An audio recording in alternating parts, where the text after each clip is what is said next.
Hello नमस्कार good morning. आप सभी का स्वागत है आपके अपने यूट्यूब चैनल अपना क्लासेस में। अपना क्लासेस के ऑनलाइन प्लेटफॉर्म पर आप सभी का दिल खोल के स्वागत है। आज की इस वीडियो में हम चर्चा करने वाले हैं बिहार बोर्ड कक्षा 10वीं के साइंस के ऑब्जेक्टिव प्रश्न के बारे में। ये सभी प्रश्न मॉडल पेपर प्रश्न है, आपको दिख रहा होगा मॉडल पेपर है। टारगेट का मॉडल पेपर चल है और 10वीं का आज साइंस का ऑब्जेक्टिव प्रश्न मैं कराने वाला हूं। तो आप सभी को ऑब्जेक्टिव की तैयारी के लिए रोज़ हमारे साथ जुड़ना है, क्योंकि बिहार बोर्ड कक्षा 10वीं में 50% ऑब्जेक्टिव पूछे जाते हैं। तो ऑब्जेक्टिव का बहुत बड़ा योगदान रहता है, उसे इग्नोर नहीं करना है, उसे लेकर चलना है। क्योंकि अगर 50 में से आप 40 भी ऑब्जेक्टिव कर देते हैं तो आप अच्छे मार्क्स उठा सकते हैं। इसके लिए आपको पढ़ना पड़ेगा। तो चलिए इस वीडियो को शुरू करते हैं और बिहार बोर्ड कक्षा 10वीं के मॉडल पेपर साइंस के कुछ ऑब्जेक्टिव प्रश्न के बारे में जानते हैं। अभी टारगेट का मॉडल पेपर मैं चला रहा हूँ, इसका ही ऑब्जेक्टिव प्रश्न साइंस का आज होने वाला है। तो चलिए इस वीडियो को शुरू करते हैं। ये सभी प्रश्न वस्तुनिष्ठ प्रश्न यानी ऑब्जेक्टिव प्रश्न है और साइंस में 80 नंबर का आपका परीक्षा होता है, जिसमें 40 नंबर ऑब्जेक्टिव आपसे पूछे जाएंगे और 20 नंबर का प्रैक्टिकल होता है, 100 नंबर हो जाएगा। तो 40 नंबर का ऑब्जेक्टिव प्रश्न आपसे पूछे जाएंगे। ये टारगेट का मॉडल पेपर है, जिसमें एक मॉडल सेट में 100 प्रश्न है, यानी 5 मॉडल सेट है, यानी कि 500 प्रश्न है। तो अगर आप ये 500 प्रश्न पढ़ लेते हैं तो आपका एक भी ऑब्जेक्टिव प्रश्न नहीं छूटेगा। 1 मीटर फोकस दूरी वाले उत्तल लेंस की क्षमता होती है। 1 मीटर फोकस दूरी वाले उत्तल लेंस की क्षमता कितनी होती है? तो 1 डायऑप्टर होती है। तो आपको ध्यान में रखना है, 1 डायऑप्टर होती है। 1 मीटर फोकस दूरी वाले उत्तल लेंस की क्षमता कितनी होती है? 1 डायऑप्टर। मानव नेत्र के लिए दृष्टि का अस्थायित्व होता है। मानव नेत्र के लिए दृष्टि का अस्थायित्व होता है 1/10 सेकेंड। तो ऑप्शन ए आपका राइट आंसर हो जाएगा, 1/10 सेकेंड। बढ़ते आगे की ओर।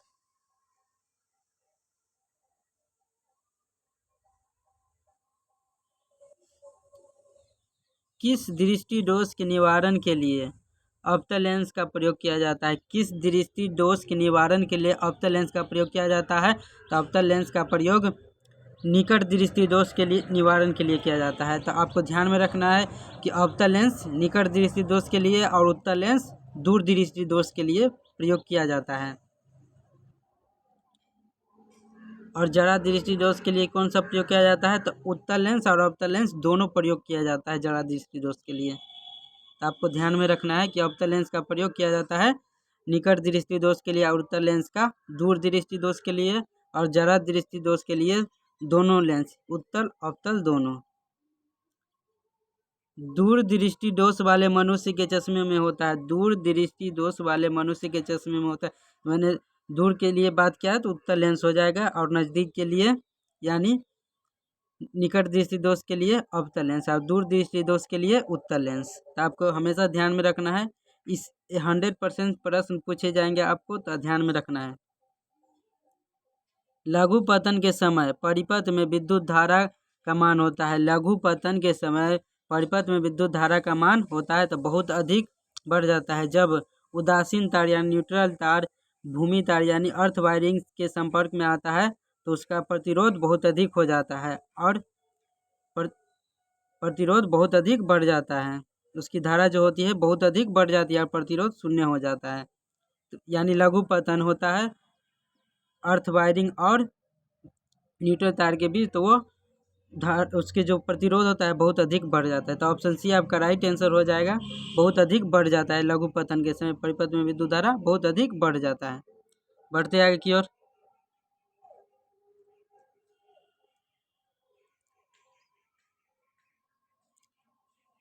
गोबर गैस एक प्रकार की है। गोबर गैस एक प्रकार की क्या है? तो बायोगैस है।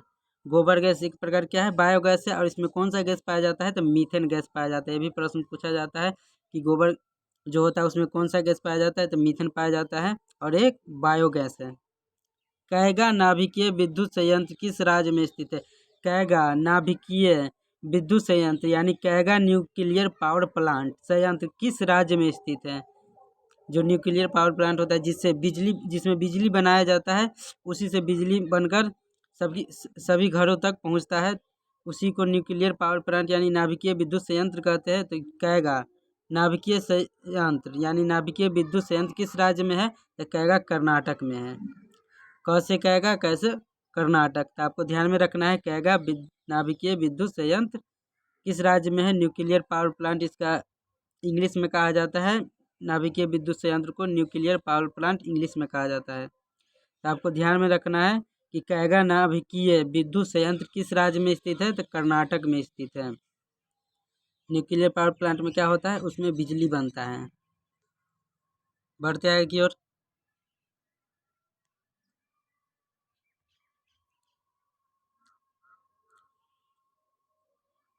किसी वस्तु का आवर्धित प्रतिबिंब बनता है। किसी वस्तु का आवर्धित प्रतिबिंब बनता है। किसी वस्तु का आवर्धित प्रतिबिंब बनता है कहाँ? अवतल दर्पण से बनता है। किसी वस्तु का आवर्धित प्रतिबिंब बनता है अवतल दर्पण से। हजामत बनाने के लिए प्रयोग किया जाता है। हम हजामत बनाने के लिए प्रयोग किया जाता है। कौन सा दर्पण का प्रयोग किया जाता है? तो अवतल दर्पण का प्रयोग किया जाता है। हजामत बनाने के लिए कौन सा दर्पण का प्रयोग किया जाता है? अवतल दर्पण। तो आपको ध्यान में रखना है। निकट दृष्टि दोष में किस लेंस का प्रयोग किया जाता है? निकट की बात किया है तो हो जाएगा अवतल लेंस, और दूर दृष्टि के लिए उत्तल लेंस। तो आपको ध्यान में रखना है कि निकट दृष्टि दोष के लिए अवतल लेंस हो जाएगा और दूर दृष्टि के लिए उत्तल लेंस। ये प्रश्न 100% पूछे जाएंगे अवतल लेंस उत्तल लेंस से, तो आपको ध्यान में रखना है। बढ़ते आगे की ओर।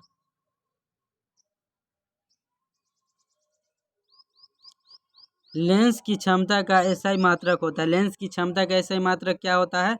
डायाफ्टर होता है। आपको ध्यान में रखना है, ये भी प्रश्न बहुत बार पूछा गया है कि लेंस की क्षमता का एसआई मात्रक क्या होता है? तो डायाफ्टर होता है। प्रकाश की किरणों के समूह को कहते हैं, प्रकाश के किरणों के समूह को क्या कहते हैं? तो किरण पुंज कहते हैं। ऑप्शन बी आपका राइट आंसर हो जाएगा, किरण पुंज। किसी माध्यम से छोटे छोटे कणों के निलंबन को कहा जाता है।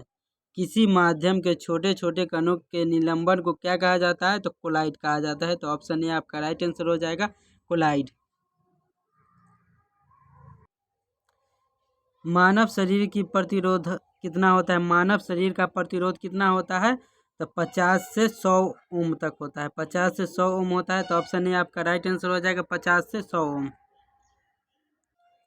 मानव शरीर का प्रतिरोध कितना होता है? तो 50 से 100 ओम तक होता है। बढ़ते आगे की ओर। ऑप्शन ए आपका राइट आंसर हो जाएगा, 50 से 100 ओम।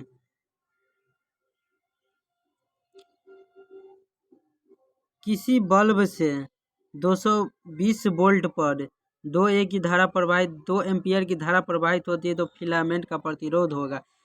किसी बल्ब से 220 वोल्ट पर 2 एम्पियर की धारा प्रवाहित होती है तो फिलामेंट का प्रतिरोध कितना होगा? तो 110 ओम हो जाएगा। 110 ओम हो जाएगा। इसको जब भाग देंगे तो 110 ओम हो जाएगा। तो ऑप्शन बी आपका राइट आंसर हो जाएगा। किसी बल्ब से 220 वोल्ट पर 2 एम्पियर की धारा प्रवाहित होती है तो फिलामेंट का प्रतिरोध कितना होगा? 110 ओम हो जाएगा। ऑप्शन बी आपका राइट आंसर हो जाएगा। बढ़ते आगे की ओर।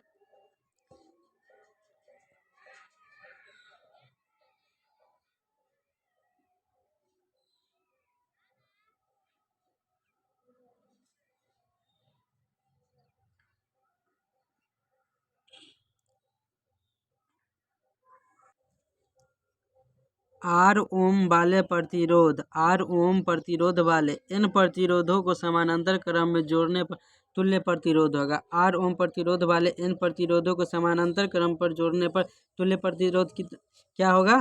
तो NR हो जाएगा। ऑप्शन सी आपका राइट हो जाएगा, NR।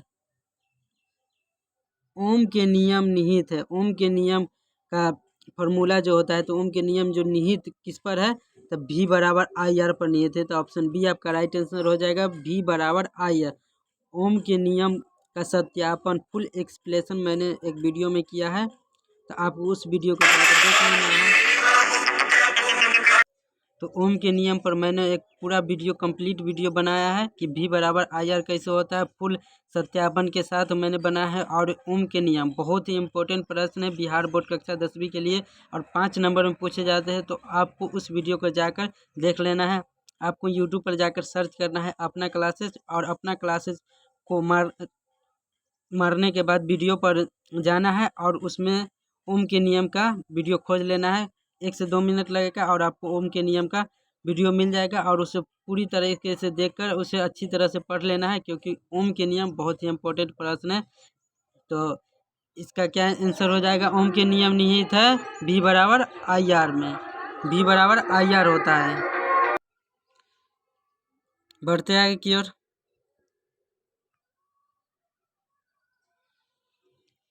विद्युत धारा की प्रबलता का ऐसा मात्रक है। विद्युत धारा की प्रबलता का ऐसा मात्रक क्या है? तो एम्पियर होता है। तो ऑप्शन ए आपका राइट आंसर हो जाएगा, एम्पियर। विद्युत धारा उत्पन्न करने की युक्ति को कहते हैं, विद्युत धारा उत्पन्न करने की युक्ति को क्या कहते हैं? विद्युत धारा उत्पन्न करने की युक्ति को जनित्र कहते हैं। तो ऑप्शन ए आपका राइट आंसर हो जाएगा, जनित्र। विद्युत धारा उत्पन्न करने की युक्ति को क्या कहते हैं? जनित्र कहते हैं। अब विद्युत धारा की प्रबलता का ऐसा मात्रा क्या होता है? तो एम्पियर होता है।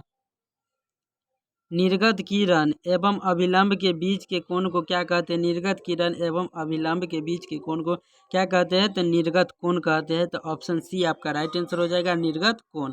बढ़ते आगे की ओर। धारा मापने के यंत्र को कहते हैं, धारा मापने के यंत्र को कहते हैं तो आमीटर कहते हैं। धारा को किससे मापा जाता है? तो आमीटर से मापा जाता है। डायनेमो से किस प्रकार की धारा प्राप्त होती है? डायनेमो से किस प्रकार की धारा प्राप्त होती है? तो दोनों धारा, यानी प्रत्यावर्ती धारा और दिष्ट धारा, दोनों धाराएं डायनेमो से प्राप्त होती है। तो आपको ध्यान में रखना है, डायनेमो से किस प्रकार की धारा प्राप्त होती है? तो दिष्ट धारा एवं प्रत्यावर्ती धारा दोनों धाराएं प्राप्त की जाती हैं। आवेश का मात्रक है, आवेश मात्रक है किसका? तो कूलम का। कूलम का ऐसा मात्रक क्या होता है? आवेश का ऐसा मात्रक क्या होता है? कूलम। आपको ध्यान में रखना है, आवेश का मात्रक है कूलम। बढ़ते आगे की ओर। नवीकरणीय ऊर्जा का स्रोत है, नवीकरणीय ऊर्जा का स्रोत क्या है? सौर ऊर्जा। जिससे सूर्य की प्रकाश से जो सोलर होता है उससे बैटरी चार्ज होता है, उसे ही सौर ऊर्जा कहते हैं। नवीकरणीय ऊर्जा का स्रोत क्या होता है? सौर ऊर्जा को कहते हैं। नवीकरणीय ऊर्जा का स्रोत है सौर ऊर्जा। एक साधारण प्रिज्म कितने सतहों से घिरा होता है? एक साधारण प्रिज्म कितने सतह से घिरा होता है? तो 5 सतह से घिरा होता है। तो आपको ध्यान में रखना है, एक साधारण प्रिज्म कितने सतहों से घिरा होता है? 5 सतहों से। तो ऑप्शन सी आपका राइट आंसर हो जाएगा। विद्युत बल्ब के फिलामेंट में किस तत्व का उपयोग होता है? विद्युत बल्ब के फिलामेंट में किस तत्व का उपयोग होता है? तो टंगस्टन का उपयोग होता है। तो ऑप्शन ए आपका राइट आंसर हो जाएगा, टंगस्टन। विद्युत बल्ब के फिलामेंट में किस तत्व का प्रयोग होता है? टंगस्टन का। बढ़ते आगे की ओर। अभिनेत्र लेंस फोकस दूरी में परिवर्तित किया जाता है।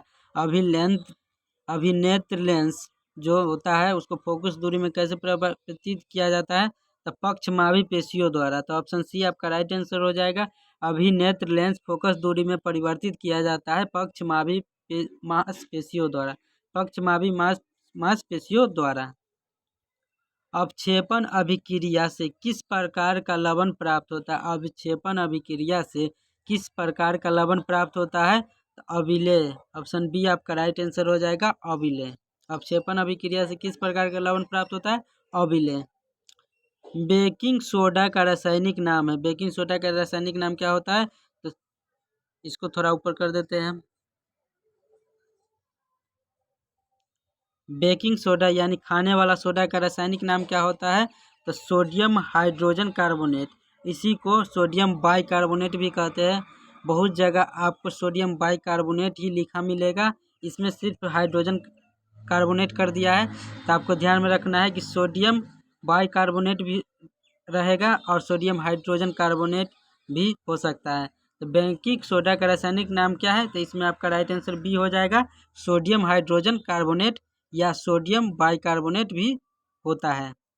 आपको ध्यान में रखना है। और धोने वाला सोडा का क्या रासायनिक नाम हो जाएगा? धोने वाला सोडा का सोडियम कार्बोनेट।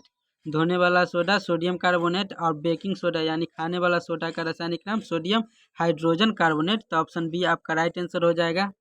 बढ़ते आगे की ओर। अयस्क से धातु का निष्कर्षण तथा उसका परिष्करण कर उपयोगी बनाने के प्रक्रम को क्या कहते हैं? अयस्क से धातु का निष्कर्षण तथा उसका परिष्करण कर उपयोगी बनाने के क्रम को क्या कहते हैं? तो धातु क्रम कहते हैं। तो ऑप्शन बी आपका राइट आंसर हो जाएगा, धातु क्रम। बढ़ते आगे की ओर। साग सब्जियों को विघटित होकर कंपोस्ट बनना किस अभिक्रिया का उदाहरण है? जो साग सब्जी होता है उसको विघटित होने पर कंपोस्ट बनाना किस प्रकार का अभिक्रिया होता है? तो ऊष्माक्षेपी अभिक्रिया होता है। तो ऑप्शन बी आपका राइट आंसर हो जाएगा, ऊष्माक्षेपी अभिक्रिया। तो 31 का आंसर क्या हो जाएगा? ऑप्शन बी ऊष्माक्षेपी। निम्न में से कौन सा उत्पाद लेड नाइट्रेट को गर्म करने से प्राप्त होता है? निम्न में से कौन सा उत्पाद लेड नाइट्रेट को गर्म करने पर प्राप्त होता है? तो NO2 और O2, नाइट्रोजन डाइऑक्साइड और ऑक्सीजन। इसका नाम क्या हो जाएगा? NO2 और O2 का। तो नाइट्रोजन डाइऑक्साइड और ऑक्सीजन, NO2 और O2। तो ऑप्शन डी आपका राइट आंसर हो जाएगा। लेड नाइट्रेट को गर्म करने पर क्या प्राप्त हो जाएगा? तो नाइट्रोजन डाइऑक्साइड और ऑक्सीजन प्राप्त होगा, यानी NO2 और O2। तो ये था बिहार बोर्ड कक्षा 10वीं के साइंस के कुछ महत्वपूर्ण ऑब्जेक्टिव प्रश्न। तो आपको इसको अच्छी तरह से पढ़ना है और इसे नोट कर लेना है, क्योंकि ऑब्जेक्टिव जो प्रश्न होता है उसका बहुत ही महत्वपूर्ण योगदान होता है, क्योंकि उसमें 50% ऑब्जेक्टिव पूछे जाते हैं। तो उसे इग्नोर नहीं करना है, उसे पढ़ते हुए चलना है। अगर आप 50 में से 40 क्वेश्चन भी कर लेते हैं ऑब्जेक्टिव प्रश्न, तो आप अच्छे मार्क्स ला सकते हैं। तो ऑब्जेक्टिव प्रश्न को इग्नोर नहीं करना है, उसे पढ़ते हुए चलना है, क्योंकि अगर 40 भी कर देते हैं तो आप अच्छे मार्क्स ला सकते हैं। वैसे पास तो हर कोई कर ही जाता है, थोड़ा कम या अधिक नंबर आता है, लेकिन अच्छे मार्क्स से पास करना है तो उसे पढ़ना पड़ेगा। क्योंकि हर कोई तो टॉप नहीं कर सकता है, लेकिन अच्छे मार्क्स से पास ज़रूर कर सकता है। तो अच्छे मार्क्स से पास होने के लिए आपको पढ़ना पड़ेगा। और अगर आप इस चैनल पर नए हैं तो प्लीज़ आप सभी से हाथ जोड़कर निवेदन है कि आप चैनल को सब्सक्राइब कर दीजिएगा और वीडियो को लाइक कर दीजिएगा, और हो सके तो अपने दोस्तों के साथ शेयर भी कीजिएगा। क्योंकि बिहार बोर्ड के जो मॉडल पेपर है उसका डेली वीडियो मैं डालूँगा, जिससे आपका ऑब्जेक्टिव प्रश्न कंप्लीट हो जाएगा। सभी विषय का ऑब्जेक्टिव प्रश्न मैं कराऊंगा, तो आपको प्रत्येक दिन इस वीडियो को देखना है। तो मिलते हैं अगले वीडियो में, तब तक के लिए धन्यवाद। जय हिंद, जय भारत। और चैनल को सब्सक्राइब करना नहीं भूलिएगा। अपना क्लासेस चैनल को सब्सक्राइब जरूर कीजिएगा।